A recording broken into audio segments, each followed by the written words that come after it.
வணக்கம் நண்பர்களே, இந்த வீடியோவில் எதை பற்றி பார்க்க போகிறோம் அப்படின்னா, பொங்கல் பரிசு தொகுப்பு குறித்து ஒரு முக்கியமான அப்டேட் வந்திருக்கு. இது என்ன அப்டேட், என்ன சொல்லியிருக்காங்க அப்படின்னு இந்த வீடியோவில் பார்க்கலாம்.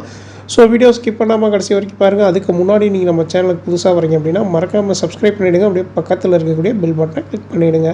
அப்போ இது போன்ற முக்கியமான தகவல் போடும்போது நோட்டிஃபிகேஷனாக உடனுக்குடன் ஒரு வீடியோக்குள்ளே போகலாம். பொங்கல் பண்டிகைக்கு தமிழ்நாடு அரசு ரேஷன் அட்டைதாரர்களுக்கு பொங்கல் பரிசு தொகுப்போடு எவ்வளவு ரொக்கம் வழங்கும் என்று எதிர்பார்ப்பு நாளுக்கு நாள் அதிகரித்து வருகிறது.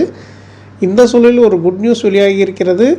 தமிழ்நாட்டில் ஜனவரி 15ஆம் தேதி பொங்கல் பண்டிகை கொண்டாடப்பட உள்ளது. பொங்கல் பண்டிகையை ஒட்டி தமிழ்நாடு அரசு ரேஷன் அட்டைதாரர்களுக்கு தலா 3000 ரூபாய் ரொக்கப்பணம் வழங்க இருப்பதாக தொடர்ச்சியாக தகவல்கள் வெளிவந்த வண்ணம் இருக்கின்றன. எதிர்க்கட்சித் தலைவர் எடப்பாடி பழனிசாமி ரேஷன் அட்டைதாரர்களுக்கு 5000 ரூபாய் பொங்கல் பரிசு தொகையை வழங்க வேண்டும் என கோரிக்கை விடுத்து வருகிறார்.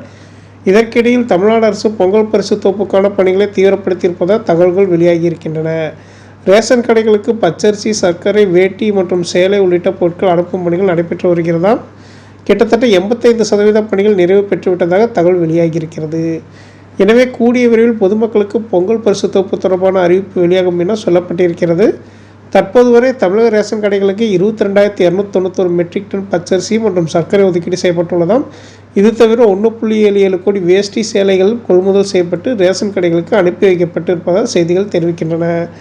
பொங்கல் பரிசு தொகுப்பில் அரிசி, சர்க்கரை மற்றும் வேட்டி, சேலை உள்ளிட்டவை இடம்பெறும் என்பது உறுதியாகி இருக்கிறது. இத்துடன் கரும்பு வழங்குவதற்கு அரசு ஏற்பாடு செய்து வருவதாக, ரொக்கப்பணம் வழங்குவதற்கும் முடிவு செய்திருப்பதாகவும் தகவல்கள் தெரிவிக்கின்றன. முதலமைச்சர் மு.க.ஸ்டாலின் அவர்கள் ஜனவரி 1ஆம் தேதி அன்று புத்தாண்டு தினத்தில் பொங்கல் பரிசு தொகுப்பு தொடர்பான அறிவிப்பினை வெளியிடுவார் என சொல்லப்படுகிறது. அதேபோல் பொங்கல் பரிசு ரொக்கமாக எவ்வளவு தொகை வழங்கப்படும் என்பதையும் முதலமைச்சர் அதிகாரப்பூர்வமாக அறிவிப்பார் என கூறப்படுகிறது.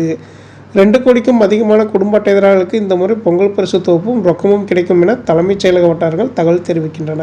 எப்படி இருந்தாலும் இந்த வார இறுதிக்குள் பொங்கல் பரிசு தொகுப்பு மற்றும் பொங்கல் பரிசு ரொக்கம் குறித்த அறிவிப்பு வெளியாகிவிடும். அடுத்த வாரம் டோக்கன் விநியோகம் தொடங்கி பொருட்களும் விநியோகம் தொடங்கும் என சொல்லப்படுகிறது.